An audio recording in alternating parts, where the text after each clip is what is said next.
He claimed blackouts and memory loss, but after more than 30 years behind bars, Charles Ray Crawford is finally facing justice. Mississippi is about to execute him on October 15. On Friday, January 29, 1993, at around 12:30 p.m., 20-year-old Christy Ray stopped by the bank where her mother worked. Christie herself was employed part-time at Sunburst Bank while also attending Northeast Mississippi Community College. Later that day, at approximately 5:15 p.m., Christie and her mother, Mary Ray, left the bank together, planning to meet again that evening at their home in Chellybeat, a small community near Walnut, Mississippi. At around 6:45 p.m., Mary attempted to call Christy but got no response, assuming her daughter might be spending time with her boyfriend. By the time Mary arrived home at about 7 p.m., Christy's car was not there. Upon entering the house, Mary discovered a ransom note on the table. The note, which included a rough hand-drawn map, stated, "There will be a red flag somewhere on this block Tuesday 12 midnight. $15,000 in gym bag or she dies. No police." Mary also observed that Christie's purse had been left behind, her bedroom was in disarray, and the phone was not working. Mary left her house and drove into Walnut, first stopping at the residence of Christie's boyfriend, Brian Mathis. When she did not find Christie there, she proceeded to the video rental store where Christie usually worked on weekends, but the employees there had not seen her either. From the video store, Mary placed a call to her husband, Tommy Ray, and then dialed 911 to notify the county sheriff's department about Christie's disappearance. After some initial investigation, the sheriff's department reached out to the FBI for assistance. When Mary returned home, she noticed clear signs of a break-in. She saw that the screen from a window in Christie's room had been cut away, and the stacking pallet had been propped up against the house beneath the same window. Later on, Mary also discovered that someone had gone through one of the drawers in the bedroom she shared with her husband. On the same day that Christie went missing, the family of Charles Crawford came across a ransom note in their attic that closely resembled the one Mary Ray had discovered. Concerned that Crawford, who was scheduled to stand trial the following Monday for charges of assault and essay, might attempt to kidnap someone, Crawford's mother, wife, and grandfather took the note to William Fortier, the attorney who was representing him in the criminal matters. Fortier then informed the authorities who were investigating Christie's disappearance. The next day, Fortier's law clerk, Sean Atkins, met with law enforcement officials and handed over certain medical records as they were trying to assess whether Crawford was physically capable of carrying out the crime against Christie.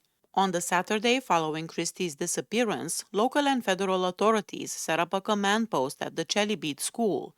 In addition, law enforcement officers were positioned at the home of Mr. Miles, who was Crawford's former father-in-law. Officers later reported having seen Crawford in the vicinity of that residence, prompting Mississippi Highway Patrol officers Jim Wall and Sammy Pickens to move to the location where he had been spotted. Present at the scene were the Tippah County Sheriff, several deputies, and multiple FBI agents.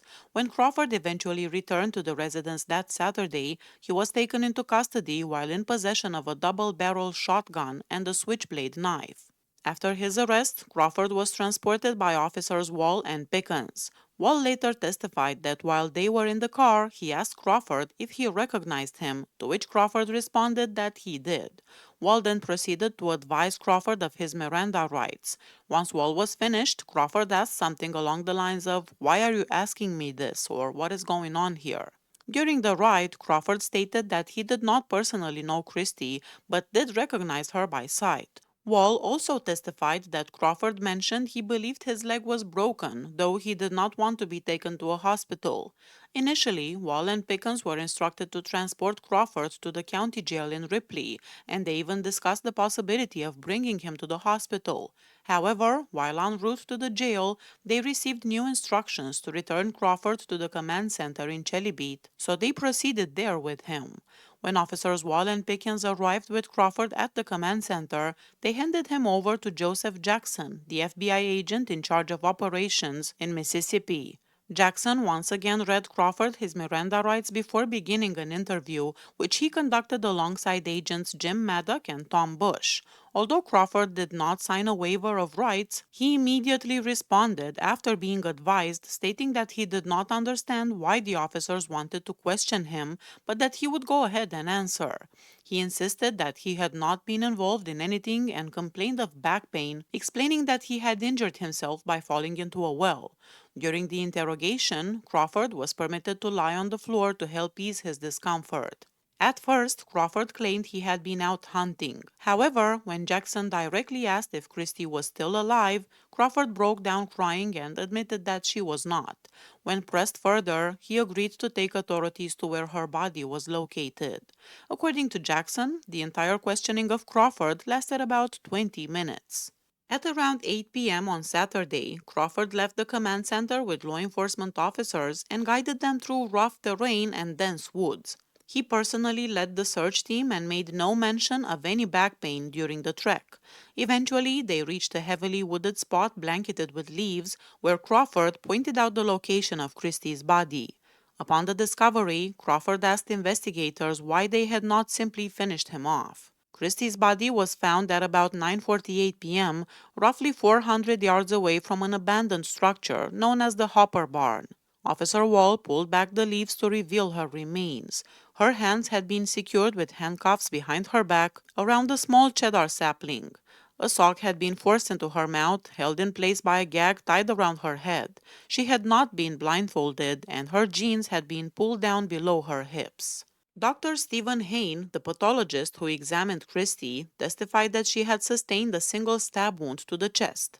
In addition, she had numerous abrasions on both her right and left lower limbs, as well as scrapes across her back and buttocks. There were also abrasions on her face and chest, along with contusions to her lips and marks on her wrists. The injuries on her wrists were consistent with her having been restrained in handcuffs. Dr. Hain explained that the scrapes on her buttocks and thigh occurred while she was still alive and matched the type of wounds typically sustained during a fight or flight struggle. He further noted that the injuries could also be consistent with someone being dragged across a hard surface, such as branches or twigs. These wounds also aligned with those seen in victims attempting to resist or avoid an essay. The abrasions on Christie's face and the bruise on her lip were indicative of her being forced against a hard surface rather than being pulled across the ground. Dr. Hain concluded that Christie's death was caused by a deep stab wound to the left side of her mid-chest, which pierced both her heart and left lung. This led to severe internal and external bleeding. He estimated that it took between 1 and 2 minutes for her to die. Dr. Hain also said that the fatal wound Christie sustained was consistent with being inflicted by a Marine Corps-style K-bar knife. The dimensions of the wound, measuring approximately 1 1/4 inches wide and 4 1/2 inches deep, matched the specifications of such a weapon. On the Monday following his arrest and the discovery of Christie's body, Crawford provided the FBI with a more detailed account of the kidnapping and murder. Agent Newsom Summerlin of the FBI conducted the interview at the Union County Sheriff's Office, accompanied by Lieutenant Steve Williams of the Mississippi Highway Patrol. Summerlin testified that before the interview began, Crawford read an interrogation advice and rights form and signed a waiver acknowledging those rights. During the interview, Crawford stated he did not personally know Christie, but that he had seen her around the Walnut, Mississippi area. He also mentioned being concerned about an upcoming event and expressed a desire to be alone, explaining that when he wanted solitude, he went to the Hopper Barn. Crawford recounted that on the early morning of Friday, January 29, 1993, his mother, Johnny Ruth Smith, had dropped him off along Providence Road near the Hopper Barn so he could go hunting. He carried an over and under double-barrel shotgun, a knife similar to a K-bar knife, and a .22 caliber revolver. Crawford further stated that he had been stockpiling food and drink at the Hopper Barn for roughly a month, and when he arrived, he had some cookies and a drink. Crawford stated that he was extremely worried about an upcoming event and had thought about running away, but lacked the money to do so. He also considered ending his own life, but was unable to follow through. He remained at the barn until around midday, at which point he left to hunt and hike. After reaching an unfamiliar area, Crawford decided to build a fire, but quickly extinguished it out of fear that someone might see the smoke. At this point, Crawford claimed to have experienced a blackout, saying that the next thing he remembered was being inside the Ray residence. He recounted that when he emerged from the blackout, he heard crying coming from one of the back bedrooms. Christie was lying on the floor of a room with her hands cuffed behind her back. Crawford said that he put on a ski mask so Christie would not be able to identify him and asked her where the keys to her car were located. He then stated that he took Christie, placed her in the car, and drove away. Crawford explained that he brought Christie from the house because he was unsure of what he intended to do and thought it was better to have her with him. He denied ever writing or seeing the ransom note that was discovered by Mary Ray. He stated that Christie had been very upset when they left the house that Friday night, but as they drove around and began talking, she gradually calmed down. Crawford claimed that they spent approximately 45 minutes to an hour driving and talking to each other. He then abandoned the car and took Christie with him. She was still handcuffed at the time, and Crawford still carried the knife, revolver, and shotgun. He stated that he removed the handcuffs after she promised not to run away. The two of them then walked back and forth along a road, and Crawford decided that since the temperature was dropping, they should go to the Hopper barn and spend the night there. He said that as they neared the barn, he fell into a sinkhole that reached up to his neck, causing him to toss his shotgun aside during the fall. He claimed that Christie asked if he was all right, retrieved the shotgun, and helped pull him out. Crawford said that he and Christie then had something to drink, ate cookies, and huddled together in the barn for warmth while talking throughout the night. The following morning, Saturday, he reported hearing a police siren and believed he saw a sheriff's office car leaving his grandparents' home, which was located near the Hopper barn. Crawford said he told Christie it was the law, and she attempted to persuade him to turn himself in. He then fled into the woods carrying his shotgun and knife. Crawford claimed that Christie ran after him, trying to convince him to surrender to authorities. She allegedly told him that no one had been harmed and that she would help him if he turned himself in. Crawford explained that he was worried because he did not know how to account for abducting her. He stated that he felt low and that Christie had more or less persuaded him to let her go. Summerlin observed that up until this point, Crawford stated he had kept the ski mask on at all times, except when it was dark inside the barn and Christie could not see his face. Crawford said that once Christie persuaded him to let her go, he removed the mask and Christie allegedly recognized him as someone she had seen around town. He then stated that as they began walking back toward Christie's car, he handed her the shotgun. Crawford claimed that at that moment he experienced another blackout. The next thing Crawford recalled was sitting on a stump in the woods wearing a t-shirt, blue jeans, and no shoes. Christie was lying at his feet, handcuffed behind her back and deceased. He stated that she was fully clothed with one of his socks in her mouth. Crawford then decided to conceal the body, dragging Christie by her feet across the ground, which he explained accounted for her pants and underwear being pulled down and her shirt being pulled up. He covered her body with leaves to prevent it from being discovered. Crawford said he remained on the tree stump for some time, contemplating what he would do next. He put his boots back on, retrieved his shotgun and knife, and proceeded back through the woods toward the Providence Road area. He mentioned that he was aware people were searching for him, but did not know the reason. As he approached Providence Road, he spotted a patrol car and hid on a hillside out of view. Once the patrol car departed, he crossed the road into another wooded area. Crawford claimed that he then fell into an abandoned well approximately 10 feet deep and had to use his knife to dig himself out. He continued in the direction of his residence, a house owned by his former father-in-law. As he approached the house, he was taken into custody. After speaking with Summerlin, Crawford acknowledged that he understood taking Christie was wrong, but he explained that he had initially denied any knowledge of her disappearance to give himself time to consider what he would do next. He also stated that he must have killed her, although he could not recall actually doing so. Crawford told Summerlin that he occasionally experienced blackouts and felt unable to control his actions during those episodes. Stephen Thompson of the Mississippi Highway Patrol testified that investigators recovered clothing, bedding, handcuff keys, a padlock with keys, ammunition, food, and soft drinks from the Hopper barn. Tim Wilbanks testified that on February 7, 1993, volunteer searchers discovered a pair of shoes, men's briefs, long john bottoms, and a t-shirt near the location where Christie's body had been found.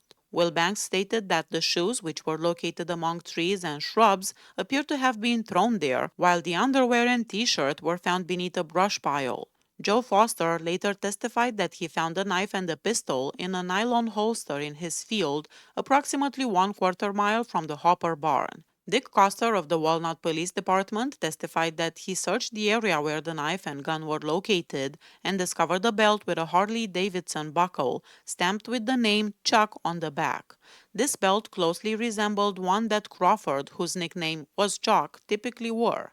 Crawford had previously told investigators that he owned a Marine Corps K-bar knife and a Taurus .22 caliber revolver. The recovered weapons and belt matched the descriptions Crawford had provided to investigators of the items he possessed on the day Christie disappeared. Cellmark Laboratories performed DNA testing on the stains found on the evidence. Julianne Cooper of Cellmark testified that the DNA extracted from the private area of the victim matched Crawford's known DNA samples. Crawford's defense presented an insanity claim through testimony from family members and Dr. Stanley Russell, a psychiatrist with the Mississippi Department of Corrections. Russell had treated Crawford while he was housed at Parchman beginning in June 1993. He testified that Crawford experienced depression and periods of time during which he had no memory. Russell diagnosed Crawford as a psychogenic amnesiac. He referenced Crawford's prior medical history, including psychiatric medication prescribed when Crawford was 10 years old, his hospitalization at East Mississippi State Hospital in 1989, a psychiatric hospitalization in Memphis in 1991, and 2 forensic evaluations at Whitfield. Crawford had been diagnosed with bipolar disorder, also known as manic depressive illness, in 1989 and was prescribed lithium, which appeared to stabilize mood swings in manic individuals. Russell also discussed Crawford's childhood anger and resentment, as well as his antisocial behavior during adolescence. Ultimately, Russell testified that, in his professional opinion, Crawford met the criteria of the M. Nacton test for not being criminally responsible for his actions due to a mental disorder that impaired his reasoning to the extent that he was unaware of the nature and consequences of his behavior. Rebuttal testimony was given by Dr. Chris Lott, a clinical psychologist at the Mississippi State Hospital. Lott testified that, based on his review of Crawford's records from East Mississippi State Hospital, there was no evidence that Crawford ever suffered from bipolar disorder. He stated that Crawford did not have a disease of the mind, mental illness, or major mental disorder. Lott further testified that nothing in Crawford's records indicated he was delusional, held irrational beliefs, or experienced auditory hallucinations. He also asserted that Dr. Russell had improperly diagnosed Crawford as a psychogenic amnesiac, suggesting that Crawford appeared to be malingering his problems or memory deficits. Lott concluded that Crawford exhibited premeditation, understood the nature and quality of his actions, and was capable of distinguishing between right and wrong. Dr. Reb McMichael, a forensic psychiatrist with the Mississippi State Hospital, testified that Crawford did not meet the criteria of the M. Nacton standard at the time of the crime. McMichael stated that psychogenic amnesia is an uncommon diagnosis and, in his professional opinion, Crawford did not have it. He further asserted that Crawford intentionally planned the act and deliberately concealed Christy Ray's body, demonstrating that he understood the nature and quality of his actions, that the act was wrong, and that he sought to avoid being caught. Charles Ray Crawford, now 59 years old, has been on death row for over 30 years. He was also convicted of assaulting a woman by striking her on the head with a hammer and of essaying a 17-year-old girl. Both victims were friends and were present at the same location during the attacks. In those trials, Crawford similarly claimed that he experienced blackouts and could not remember committing either the essay or the hammer assault. Please hit that subscribe button if you like my channel. See you next time. Bye bye.